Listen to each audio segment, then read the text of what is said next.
20th position, and I have gone for Sheffield United. I don't think they have a squad that's going to survive in the Premier League. Sheffield United fans, I think I owe you just a little bit of an apology. G'day guys, how's it going? It is Jared HD here. As you would know, the Premier League season has just concluded a lot later than I think anybody could have predicted at the start of the season. I mean, I'm low-key a little depressed right now because we should be watching the Euros. Hey guys, just quickly, I would like to say a big thank you to EA Australia and Foot United for sponsoring today's video. If you've been around the channel over the past 12 months, you would know we've done a lot of work with the Foot United program. They've given you guys some awesome opportunities. You've won trips, you've won prizes, all this cool stuff. And I'm happy to let you know we are back with a bang for another year of Foot United. The prize for today's Foot United competition is for a deluxe copy of FIFA 21 on release day. Now that is cool. I want to win that. To enter, all you need to do is go to Foot United. I will leave a link in the description for you to check it out. And you need to let us know the greatest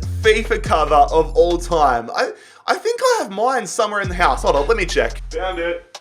Found it. FIFA 10. I mean, look at that. Tim Cahill, the Aussie GOAT in the Everton kit.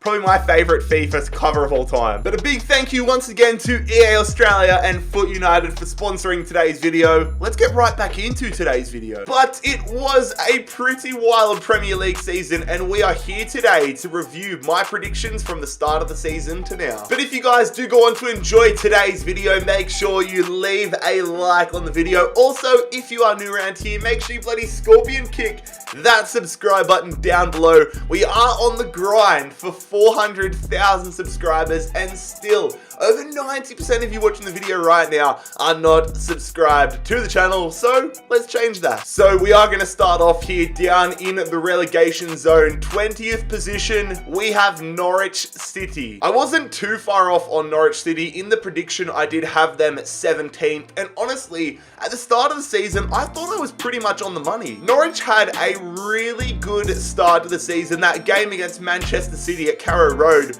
is a famous result in their club's history. But besides that, they did absolutely nothing, it felt like, for the rest of the season. I mean, what happened to Timu Puki? He was the talk of the league in the first month or so, and I honestly forgot he existed after the coronavirus break. Norwich have been relegated for weeks now. They finish on 21 points.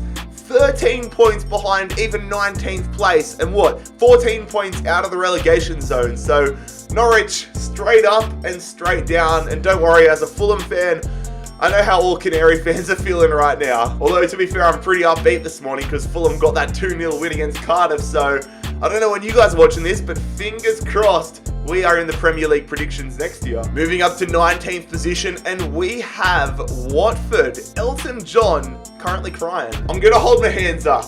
I was so wrong with Watford. I predicted Watford to get 12th. Yeah, that ain't great. Watford had a really weird season, didn't they? I mean, they were just in a complete embarrassment at the start of the league, at the start of the season. They were almost nailed on to get relegated, but they turned things around. They really turned things around. I mean, for the most part there, from like the halfway point of the season up until the past few weeks, I thought Watford were going to comfortably survive. But they had a pretty bad run of form towards the back end of the season, and now they're relegated down in the Championship. And that's going to end what has been a pretty impressive life cycle in the Premier League for Watford. I'm honestly interested to see what happens to them now, because they've been up for I can't off the top of my head, like 5-6 years. Maybe I'm wrong there. I think they went up the season that Leicester didn't. I don't know. What I'm trying to say is Watford have been up in the Premier League for a long time now, and I'm interested to see whether they bounce back or not. In 18th position, we have Eddie Howe's Bournemouth. I predicted Bournemouth to finish 15th, so slightly wrong on that one, but I'm going to give myself credit because in that predictions video, I did label them as my dark horse to get relegated. They've honestly been successful the past few seasons because of how strong their attack has been, and I'm pretty sure I said in that video that if the attack doesn't sort things out, that their defense is going to have to step up, and clearly it didn't really. And it makes me sad because I feel like most supporters have a little bit of a soft spot for Bournemouth, myself included, so I'm interested to see and hopeful if they can bounce up next season. But my big question now that Bournemouth have been relegated is what happens to Nathan Ake? I've seen rumours of him going to Man City, to Tottenham, to all these different clubs. What is going to happen with Ake? What should he do? Should he go back to Chelsea? But for the moment, it is a blip in the wrong direction for Eddie Howe's rebuild. I mean, they took him up from League 2 to the Premier League, held for a while, relegated. I'm really hoping Bournemouth bounce back. In 17th position, we have Aston Villa, who have held on by the skin of their teeth. In my predictions video, I had Aston Villa in 14th position, and they've only survived relegation by 1 point. Aston Villa were almost this season's Fulham, except the difference is obviously Aston Villa stayed up in the Premier League, whereas Fulham went down. But the comparison is they spent a boatload of money and almost got relegated for it. But I mean, Aston Villa spent so much money in this offseason, which is why I had them placed so high. I thought they wouldn't survive comfortably. I mean, technically, they didn't survive comfortably, but I thought they would do a lot better than 1 point of comfortableness. Similarly to Bournemouth, I have questions around the future of some of their big players, especially Jack Grealish, but now the fact they've survived relegation and the scenes that I saw from him, I don't think he'll honestly ever leave Villa unless they get relegated, and even then, I can see him sticking with them. I could see him being at Villa for the rest of his career, but I'm interested. Is this going to be the season he makes the move? I don't know. But yep, Aston Villa, 17th. Very lucky. I'm happy that Aston Villa are staying up though. They're too big a club to be yo-yoing between the top tier and the second tier. In 16th position, we have West Ham United. And well, this is another prediction I got wildly wrong. I had West Brom in 10th. They honestly had a shocker of a season. Certain players just not stepping up at all for West Ham this season. And again, they did spend a decent amount of money in the off-season, which is why I had them placed so high. But there's not much to say for West Ham United besides do better, West Ham. Do better. I think West Ham, again, are a club that should be around that mid-table spot, hopefully pushing for European football. I mean, they were there a while ago, like a few years ago. They need to get back to that point ASAP. I think, honestly, moving to the Olympic Stadium was a huge blow. I mean, I'm not the first person to say that. I won't be the last, but West Ham needs some identity. In 15th position, we have Brighton and Hove Albion. And well, again, I have to apologize to Brighton fans because I had you finishing in 19th position. And I mean, honestly, for large parts of this season, it looked like that would be the case. They were well and truly into that relegation battle, in that dogfight, up until the back end of the season. Once we came back past the COVID break, Brighton have been fantastic. Honestly, they got that result against Arsenal. I feel like they got something maybe against Manchester United, although my mind's playing tricks on me. But Brighton have been much more improved. And I mean, as an Australian, that makes me happy. I mean, they got Matt Ryan, they got Aaron Moy, two of my favourite players, two of Australia's best players. So I'm glad to see they helped them get the job done. And I'm hoping that Aaron Moy makes the permanent move to Brighton from Huddersfield. Brighton are going to need some of their big players like Malpay and all these sorts of guys to step up in 2020, 2021, however. Otherwise, they could be well and truly in the relegation dogfight once again. But they did get Adam Lallana today from Liverpool, so that's a huge pickup. In 14th position, we have Crystal Palace, who I predicted to finish 11th. I feel like Palace were either up here or down there. Like, they were wildly inconsistent at points of this season. They were going on some hectic win streaks, going on some crazy losing streaks, but ultimately they've had a mid-table season, so I guess it kind of evens out, doesn't it? Ayew was huge for them this season. 9 goals. He honestly carried their attack in the Premier League this season, so I've got to give a huge applause for that. But I've got to give an even bigger round of applause to Crystal Palace's defense. The Crystal Palace's defense was so strong this season. For reference, Crystal Palace conceded 50 goals in the Premier League and finished in 14th. Meanwhile, Chelsea finished in 4th position and conceded 54. So Palace conceded 4 goals less than Chelsea, but finished 10 positions lower, which just shows how strong and how much they relied on their defense this season. We got one right, fellas. In 13th position, it is Newcastle who I predicted to finish 13th. I feel like Newcastle United are a 13th place side. I mean, every season they seem to finish in that position, but they kind of fell under the radar this season, I feel like. They had a few good moments, a few moments that had everyone talking, but honestly, I don't really recall talking about Newcastle all that much. But things could be wildly different moving forward for the Magpies. I mean, that potential transfer takeover, that potential takeover has been in talks for years now, it feels like. Is it going to be resolved by the start of next season? Are they going to be the next Manchester City? I don't know, but it could be exciting times ahead for Newcastle fans. In 12th position, we have Everton, who I predicted to finish 7th. And I find that mind-blowing. I remember, so I did a bit of a mini trip around Europe at the start of the year, just before everything shut down. And actually, the last game I got to go to of my Europe trip was Everton versus Manchester United at Goodison Park. I went there with AJ3 FIFA. Shout out my boy, helped me, hooked me up with tickets, showed me around the grounds and all around Liverpool and all that stuff. But I remember heading into that ground, Andy and I were talking about how Everton were pushing for Champions League, pushing for European football, and how that was such a crucial game for them. But they have honestly just stuffed it up completely. 12th position, that is so far from a European spot. Incredibly disappointing for Everton. I see them as a side that should be pushing for at least Europa League football every year. I have an intense soft spot for Everton, and 12th position is just not good enough. Into 11th position, we have Southampton. And again, Saints fans, throw my hands up and apologize because I thought you were going to get relegated. Heading into the season, I had Southampton as 18th in the Premier League.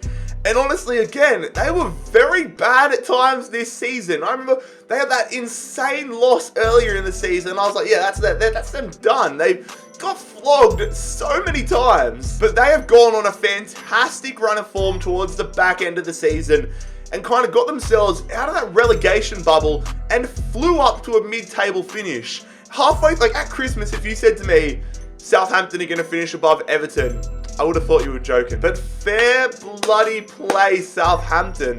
Mid-table finish. Good stuff. So the team that finished mid-table is Burnley. I had them to finish 16th. So again, a little bit off with Burnley, but it's almost becoming a meme at this point. They are so damn consistent and reliable. Reliably, just a mid-table side that will a few times a year stuff up some of the big teams and will drop points against the lower teams, but ultimately won't be in the relegation battle. I feel like Burnley were super underappreciated this season, however. I feel like Burnley just have that kind of label on them when people don't really give a shit about them. I know that's harsh to say, but they don't excite many people. They just get the job done.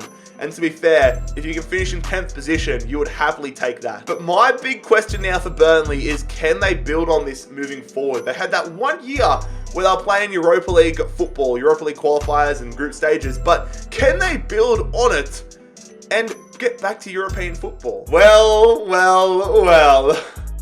9th position, Sheffield United. Where did I have them?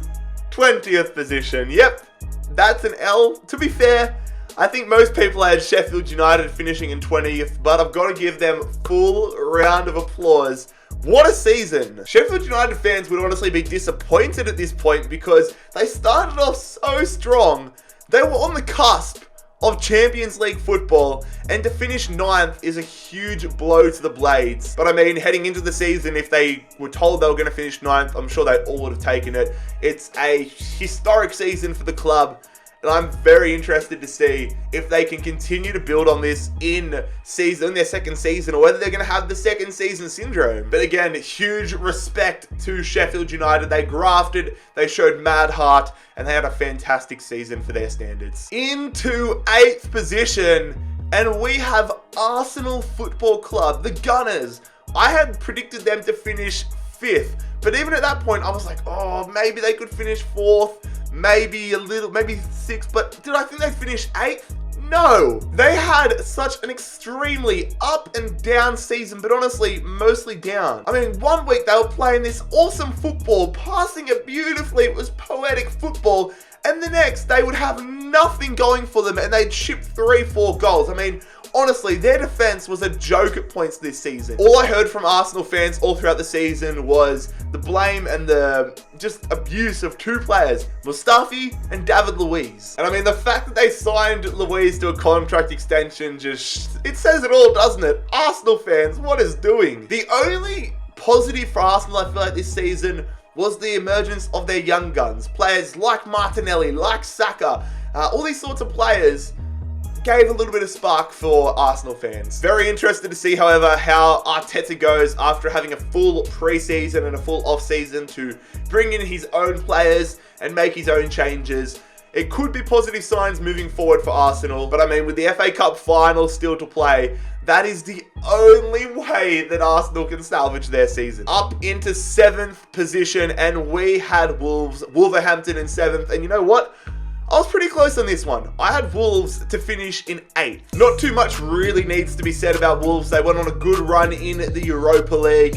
They had just all around, I'd say they had a good season. But I think the ambition for Wolves moving forward needs to be making that next push, getting a few more quality signings, developing a few more of their younger players, and going to the next level and starting to knock on the door of top 4. So Wolves, you had a season like I predicted. You had a good season. You didn't flop. You didn't exceed expectations.